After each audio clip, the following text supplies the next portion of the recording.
All right. Can you state your name, rank, serial number? What's the serial number? I don't know. I've just heard it. So Daddy is in 6. you're 6? What grade are you in? First grade? First grade. So how long have you been coming to my office? Since your mom has been bringing you? Here you go. So we're working on the neck first because that's the way you got on the table.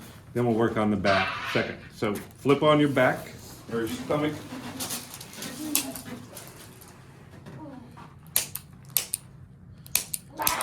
Yeah, relax, relax. Take your arms, put them out right there. There you go.